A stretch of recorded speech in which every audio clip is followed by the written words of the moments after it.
Hello అండి, నేను మీ మాధురి. మన అల్టిమేట్ రుచుల వీక్షకులందరికీ నమస్కారం. ఈ రోజు మన వీడియోలో టెంపుల్ స్టైల్ ట్రెడిషనల్ ప్రసాదం పులిహోర పేస్ట్ని తయారు చేస్తున్నానండి. రాబోయేవన్నీ పండగ రోజులు. మరి పండగ అంటేనే పులిహోర ఖచ్చితంగా ఉంటుంది కదా. వర్కింగ్ ఉమెన్ కైనా, స్కూల్ కు వెళ్లే పిల్లల లంచ్ బాక్స్ లో పెట్టాలన్నా సరే జస్ట్ అన్నం వండి ఈ పులిహోర పేస్ట్ కలిపితే చాలు, గుడిలో పెట్టే కమ్మని ప్రసాదంలా పులిహోర తయారు చేసుకోవచ్చండి. ఈ వీడియో చూసి మీరు ఒక్కసారి ట్రై చేయండి. వంట రాదు అన్న వాళ్ళు కూడా ఎన్ని కేజీల రైస్ అయినా సరే హ్యాపీగా పులిహోర కలిపేస్తారండి. ఇప్పుడు మనం చేసుకుంటున్న ఈ పులిహోర పేస్ట్ 2.5 నుండి 3 కేజీల రైస్ కి సరిపడా కొలతలైతే చెప్తున్నానండి. దీనికోసం ముందుగా ఒక గిన్నెలో 450 ml వాటర్ తీసుకుని మరిగించండి. ఫస్ట్ 250 గ్రాముల చింతపండు తీసుకుని ఇందులో చిన్న చిన్న ఏసులు కానీ పిక్కలు వంటివి ఏమైనా ఉంటే శుభ్రం చేసి వేరు చేసుకుని పక్కన పెట్టుకోండి. ఇప్పుడు ఇందులో ఒక్కసారి నీళ్లు వేసి కడిగి తీసుకుంటే డస్ట్, ఇసుక లాంటివి కింద దిగిపోతుంది. ఈ విధంగా నీళ్లు తెరులుతున్నప్పుడు మనం శుభ్రం చేసుకుని ఈ చింతపండు వేసేసి 2 నిమిషాలు ఉంచి స్టవ్ ఆపేసి పక్కకు దించుకోండి. గుళ్ళో ప్రసాదంలా మంచి రుచి రావడానికి ఒక పొడి తయారు చేస్తున్నానండి. వీడియోని ఎక్కడ స్కిప్ చేయకుండా చూడండి. ఇప్పుడు ప్యాన్లో 1 టీ స్పూన్ ఆయిల్ వేసి 15 నుండి 20 వరకు ఎండుమిర్చిని వేయించి పక్కకు తీసుకోండి.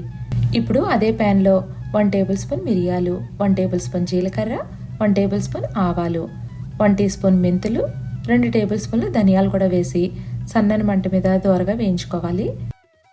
నెక్స్ట్ ఇందులో ముందుగానే కడిగి ఆరబెట్టుకున్న 2 రెమ్మల వరకు కరివేపాకు వేసి 2 నిమిషాల పాటు వేయించండి.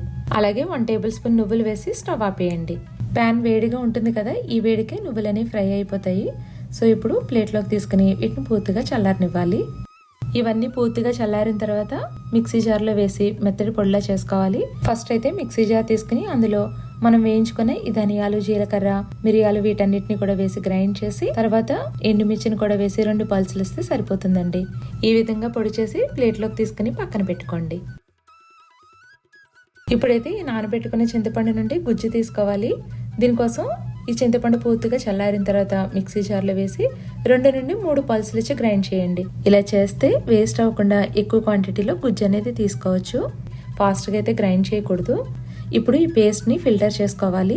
ఏదైనా గిన్నె తీసుకుని దాని మీద ఈ విధంగా జాలి గిన్నె ఉంచి ఇప్పుడు ఈ చింతగుజ్జు అంతా కూడా వేసి ఫిల్టర్ చేసుకోవాలండి. ఇలా చేతితో కలుపుతూ ఉంటే పిప్పు పైన ఉండి పల్ప్ అంతా కూడా చక్కగా కిందకి దిగిపోతుంది. మధ్య మధ్యలో నీళ్లు వేస్తూ ఫిల్టర్ చేస్తే ఈజీగా కిందకు వచ్చేస్తుందండి. నేను ఇక్కడ 1 కప్ వరకు నీళ్లు తీసుకున్నానండి. చింతపండు గుజ్జు మరీ పల్చగా అయిపోకుండా కొద్దిగా నీళ్లు వేసుకుంటూ ఫిల్టర్ చేసుకోవాలి. చూడండి, ఈ విధంగా చింతపండులో రసం ఏమీ లేదు అన్నంత వరకు కూడా మనం ఫిల్టర్ చేసుకుంటే సరిపోతుంది. ఇప్పుడు ఈ పిప్పులో అసలు గుజ్జేమీ లేదండి. కావాలనుకుంటే మీరు ఇత్తడి, రాగి సామాన్లు తోముకోవడానికి ఉపయోగించుకోవచ్చు. ఈ విధంగా చింతపండు గుజ్జు అంతా ఫిల్టర్ చేసుకుని తీసుకోవాలి.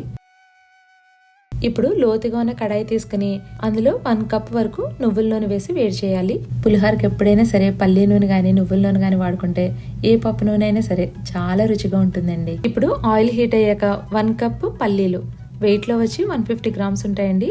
వీటిని కొద్దిగా కలర్ మారేంత వరకు వేయించి తర్వాత ఇందులో 1/2 కప్పు పచ్చి శనగపప్పు, 1/2 కప్పు మినప్పప్పు, 2 టేబుల్ స్పూన్ల వరకు ఆవాలు, 1/2 కప్పు జీడిపప్పు, కావాలనుకుంటే 1/2 కప్పు కూడా వేసుకోవచ్చండి. వీటన్నిటిని కూడా లో టు మీడియం ఫ్లేమ్లో ఉంచి మంచి రంగు వచ్చేంత వరకు కూడా వేయించుకోవాలి. చివరగా ఇందులో 10 నుండి 12 వరకు ఎండుమిర్చి, కరివేపాకు కూడా వేసి ఎండుమిర్చి మంచి రంగు వచ్చేంత వరకు కూడా వేయించండి. మనం వేసుకుని ఈ పప్పులు అన్నీ కూడా దోరగా వేయించుకున్న తర్వాత ఇలా జాలిగరిటతో నూనె రాకుండా వీటన్నిటిని తీసి పక్కన పెట్టుకోండి. ఇలా చిన్నగా ఉన్న ఆవగింజలు, మినపప్పు లాంటివి తీయడానికి రాకపోయినా ఏం పర్వాలేదండి. ఇప్పుడు ఈ ఆయిల్లో మనం ముందుగా తీసి పెట్టుకున్న చింతపండు గుజ్జు వేసేయండి. ఇందులో 1 టేబుల్ స్పూన్ పసుపు, 1/2 కప్పు సాల్ట్, వెయిట్ లో వచ్చి సుమారుగా 70 నుండి 75 గ్రాముల వరకు ఉంటుందండి. 5 నుండి 6 పచ్చిమిర్చిని ఈ విధంగా మధ్యలో ఘాట్లు పెట్టి వేయండి. ఇప్పుడు ఇదంతా బాగా కలుపుకొని మీడియం ఫ్లేమ్ లో ఉంచి ఉడికించాలి. అలాగే 2 టేబుల్ స్పూన్ల వరకు బెల్లం వేయండి. దీనివల్ల పులుపు టేస్ట్ అనేది బ్యాలెన్స్ అయ్యి మంచి రుచిగా ఉంటుంది. ఇలా మగ్గుతున్నప్పుడు కొద్దిసేపటికి పైకి చిందుతుందండి. ఇప్పుడు దీని మీద కొద్దిగా ఖాళీ ఉండేటట్లుగా మూత పెట్టి లో ఫ్లేమ్ లో ఉడికించుకోవాలి. చింతపండు గుజ్జు మగ్గడానికి కనీసం 15 నుండి 20 నిమిషాలైనా పడుతుందండి. మధ్య మధ్యలో మూత తీసి కదుపుతూ నిదానంగా ఉడికించుకోవాలి. ఈ విధంగా ఆయిల్ పైకి తేరి ఈ కన్సిస్టెన్సీలో ఉన్నప్పుడు మనం ముందుగా తయారు చేసుకుని పక్కన పెట్టుకున్నాం కదండి, ఆ పొడంతా కూడా ఇందులో వేసేసుకోవాలి. అలాగే 1 టేబుల్ స్పూన్ ఇంగువ వేయండి. ఇంగువ వేయడం వల్ల మంచి ఫ్లేవర్తో పాటు రుచి కూడా చాలా బాగుంటుంది. ఈ పొడి కలిపిన తర్వాత మరీ ఎక్కువసేపు అయితే ఉడికించకూడదండి. కన్సిస్టెన్సీ ఈ విధంగా కొద్దిగా పల్చగా ఉన్నప్పుడే స్టవ్ ఆపేసుకోవాలి. ఇప్పుడు ఇందులో ముందుగా వేయించుకున్న తాలింపు, అరకప్పు వరకు నువ్వుల నూనె వేసి అంతా ఒకసారి కలుపుకోవాలి. ఈ పులిహోర పేస్ట్కి సరిపడినంత నూనె, ఉప్పు కరెక్ట్గా ఉంటేనే ఇది నిల్వ ఉంటుందండి. మనం ఇలా పల్చగా ఉన్నప్పుడే స్టవ్ ఆపేస్తే చల్లారాక ఇంకాస్త దగ్గర కూడా పడుతుంది.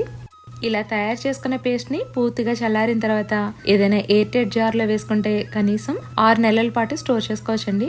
అదే రూమ్ టెంపరేచర్లో అయితే నెల పాటు స్టోర్ చేసుకోవచ్చు. ఈ పులిహోర పేస్ట్ని పండగలప్పుడు పూజలకి వాడతాం కదండి.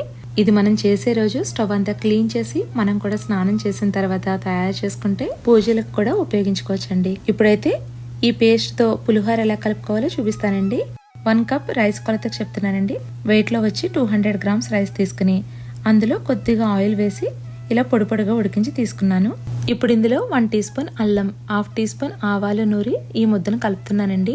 ఇందులో ఇది ఒక్కటి ఫ్రెష్గా నూరి వేస్తే ఆ రుచి చెప్పలేనండి, అద్భుతంగా ఉంటుంది. ఒకవేళ టైం లేదు అనుకుంటే మనం ముందు తయారు చేసుకున్న ఆ ఒక్క పేస్ట్ తోటే పులిహోర తయారు చేసుకున్నా కూడా చాలా చాలా బాగుంటుందండి.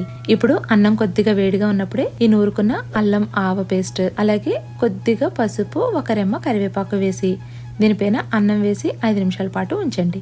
ఇప్పుడు ఒకసారి అంతా కలిపి ఇందులో మనం తయారు చేసుకున్న పులిహోర పేస్ట్ 1/3 కప్ వరకు వేసుకోవాలి.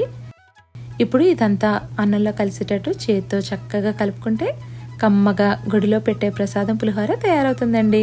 ఇదైతే మీరు అసలు రుచి చూడాల్సిన అవసరం కూడా లేదండి, అన్నీ కూడా పర్ఫెక్ట్గా సరిపోతాయి.